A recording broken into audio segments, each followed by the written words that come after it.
Hi guys. ஒரு சில விஷயங்கள்லாம் பேசினா நம்ம ரொம்ப எமோஷனல் ஆயிடுவோம்ல, அந்த மாதிரி ஒரு விஷயந்தான்.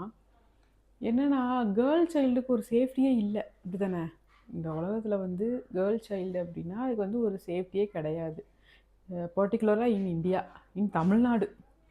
இப்போ ரீசெண்டாக இந்த வெள்ளாத்தி குளத்தில் ஒரு இன்சிடென்ட் நடந்துச்சுல, அதை நான் ஃபஸ்ட்டு நினச்சது என்னென்னா, அதை பற்றி எப்படி சொல்கிறது, ஒரு அவேர்னஸ் க்ரியேட் பண்ணுறதை விட நம்ம அதுக்கு வந்து ரொம்ப எமோஷ்னல் ஆயிடுவோம், நமக்கு ஒரு மாதிரி இருக்கும் அப்படின்னு நினச்சேன் ஃபஸ்ட்டு. அதனால் நான் அதை பற்றி பேசவே இல்லை. அந்த மாதிரி விஷயங்களே நான் என் சேனலில் பேசவே இல்லை. இப்போ என்ன தோணுதுன்னா, ஏன் பேசக்கூடாது, பேசினா என்ன அப்படின்ற மாதிரி இருக்குது. ஏன்னா 16 வயசு ஒரு பொண்ணு, குழந்தை பொண்ணுன்னு கூட சொல்ல முடியாது, குழந்தை.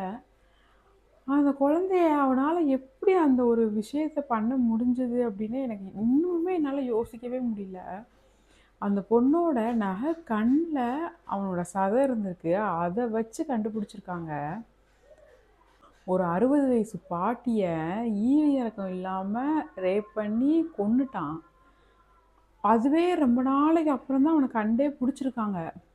அப்புறமும் எப்படி அவனுக்கு ஜாமீன் கொடுக்க முடிஞ்சது? அவன் தான் வந்து அதை பண்ணுனான் அப்படின்னு தெரியுது.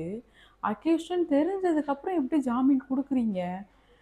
எதுக்கு கொடுக்குறீங்க ஃபஸ்ட்டு? அவன் உயிர் வாழ்ந்து என்ன பண்ண போகிறான்? இந்த உலகத்தில் அவன் உயிர் வாழ்ந்து என்ன பண்ண போகிறான்? இந்த மாதிரி இன்னும் 4 பேரை ரேப் பண்ண போகிறான், அப்படி தானே? அது மட்டும்தான் அவனோட வேலையாக இருக்குமே தவிர வேறு என்ன பண்ண போகிறான்? அவனால் என்ன நல்லது நடக்க போகுது? எதுக்கு ஜாமீன் கொடுத்தாங்கன்னு தெரில. இன்னொன்று, அவன் அந்த பைக்கில் போகும்போது ரொம்ப கேஷுவலாக இவனா இருக்காதோன்னு நம்மளே ஒரு நிமிஷம் யோசிப்போம். அந்த அளவுக்கு அவ்வளோ கேஷுவலாக எப்படி அவனால் அந்த இடத்துல போக முடிஞ்சது? ஒரு பிள்ளைய கொண்டுட்டு அவ்வளோ அவ்வளோ இதாக அவனால் எப்படி போக முடியுது? என்ன உலகத்தில் நம்ம வாழ்ந்துக்கிட்டு இருக்கோம் ஃபஸ்ட்டு? என்ன பேசுறது? அந்த பொண்ணோட ஃபீலிங்ஸை என்னால் வந்து கேட்கும்போது எனக்கு அவ்வளோ கஷ்டமாக இருந்தது. இப்போ ஒரு 4, 5 நாளாகவே இந்த நியூஸ் தான் ஓடி, அடுத்தடுத்து எதை எடுத்தாலும் நியூஸ் ஓப்பன் பண்ணாலும் அந்த நியூஸ் தான். அப்படின்றப்போ என்னால் அதுலேருந்து வெளியே வரவே முடியல. அந்த பொண்ணு நல்லா படிக்கிற பொண்ணு, 490க்கு மேலே மார்க் எடுத்திருக்கு 10th. அப்படி படிக்கிற பொண்ணு, அது என்ன கனவோடு இருந்துச்சோ, ஏதோ சம்திங் அந்த பொண்ணு கனவோடு இருக்குது, இல்லை அது வேற விஷயம். ஆனால் எப்படி முடிஞ்சது? இப்போ வந்து அம்மானாலும் அப்பனாலும் அந்த பிள்ளை வரப்போகிறது இல்லை, அப்படி தானே? நம்ம இந்தியன் கவர்மெண்ட்டை தான் ஆக்சுவலி சொல்லணும். இந்த மாதிரி ஆட்கள் ஏன் உயிரோடு விடுறீங்க? எதுக்கு அலோவ் பண்ணுறீங்க? வாழ்கிறதுக்கு எதுக்கு அலோவ் பண்ணுறீங்க?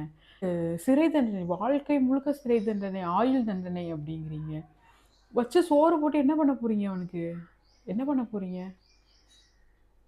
புரியல. அவன் திருந்தி வாழ்கிறவனாக இருந்தால் கூட ஓகே. ஆல்ரெடி ஏகப்பட்ட கேஸ் அவன் மேலே இருக்குதுன்னு தெரியுது. அதுவும் அந்த பைக்கும் திருட்டுத்தனமாக எட்டு வந்த பைக்கு.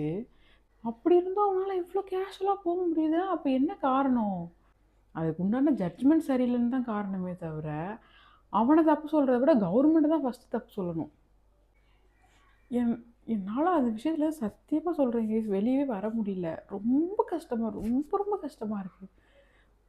நம்ம வீட்டில் நம்மளும் ஒரு பொம்பளை பிள்ளை வச்சுருக்கோம். இது இன்கேஸ் அந்த ஜட்ஜ் வீட்டில் நடந்திருந்தா ஜாமீன் கொடுத்துருப்பாரா? மாட்டார்ல. அப்போ அடுத்தவனுக்கு நடந்தால் எதுனாலும் பண்ணலாம், அப்படியா? என்ன சொல்கிறதுனே தெரில கேஸ், ரொம்ப கஷ்டமாக இருக்குது.